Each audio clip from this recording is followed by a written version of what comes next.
जय गुरु जी। संगत जी बात बिल्कुल सही है कि जितना अंगूठा हम अपने मोबाइल पे फिराते हैं, अगर उतना अंगूठा हम माला पे फिराने लगे और नाम जप करने लगे तो हमारा जीवन बदलने लग जाएगा। एक बार महाभारत के युद्ध के बाद पांडवों ने कृष्ण जी से बोला कि आपने हमारा इतना साथ दिया, बताइए हम आपके लिए क्या करें कि आप प्रसन्न हो जाएं। तो कृष्ण जी बोलते हैं, आप प्रसन्न रहो, बस आपको प्रसन्न देखकर मैं स्वयं प्रसन्न रहूंगा। तो कहने का मतलब ये है, ऐसे ही हमारे गुरुजी जब संगत उनके पास आती तो कहते सज धज के आया करो। संगत को बड़ा सुंदर देखकर, अच्छे पोशाकों में देखकर गुरुजी बड़ा खुश हुआ करते। वो कहते फिक्र मुझ पर छोड़ दो, मुझ पर भरोसा रखो, बस तुम खुश रहो। तो प्रभु को हमसे कुछ नहीं चाहिए, बस हम प्रसन्न रहें।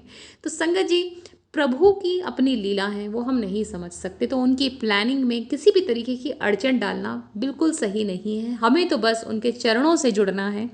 एक बार की बात है, सरोवर किनारे एक आश्रम था जिसमें गुरुजी अपने दो शिष्यों के साथ रहा करते थे। एक बार गुरुजी ध्यान में बैठे हुए थे, फिर उनकी आंख खुलती है, देखते हैं सरोवर के किनारे एक बगुला बैठा हुआ है, मछली खाने वाला है। गुरुजी को मछलियों पे दया आई और उन्होंने उस बगुले को उड़ा दिया।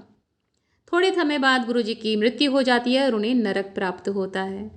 वो सपने में आते हैं अपने एक शिष्य के और बोलते हैं, मैंने बगुला उड़ाया, मुझे नरक प्राप्ति हुई है, तुम बगले को उड़ाना मत। कुछ समय के बाद उस शिष्य को भी सरोवर के किनारे बगुला बैठा हुआ मिलता है और वो उस बगुले को नहीं उड़ाता। जब कुछ समय बाद इस शिष्य की भी मृत्यु होती है तो ये भी नरक की प्राप्ति भोगता है। अब ये शिष्य अपने साथी शिष्य के सपने में आता है, बोलता है कि मैंने बगुले को बैठे रहने दिया तो मुझे नरक प्राप्ति हुई है, तुम उड़ा देना। अब जो ये वाला शिष्य था बड़ा कंफ्यूज कि गुरुजी ने उड़ा दिया, इसने नहीं उड़ाया, मैं क्या करूं। ये माला लेता है, भगवान का सुमिरन नाम जप करने लगता है, बोलता है प्रभु ये आपकी लीला है, आप जाने किसको बचाना है नहीं बचाना है, इन सब झमेलों में मैं नहीं पड़ना चाहता, मैं तो बस आपके चरण कमल से जुड़ना चाहता हूँ और मुझे अपनी भक्ति का दान दीजिए। और ये नाम जप करता रहता है और एक समय के बाद जब इसकी मृत्यु होती है तो इसे स्वर्ग की प्राप्ति होती है। संगत जी, जब गुरु ने उस बगुले को उड़ाया था उस दिन वो बगुला 4-5 दिन से भूखा था और भूख की मारे तड़प तड़प के मर गया, तो गुरु जी को नरक मिला।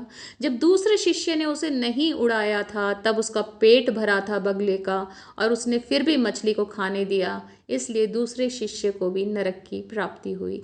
तो हमें कभी भी भगवान की प्लानिंग में अड़चन नहीं डालनी चाहिए, बस खुद को उनके सामने सरेंडर कर देना चाहिए और बाकी सब भगवान खुद संभाल लेंगे। जय गुरु जी, शुक्राना गुरु जी।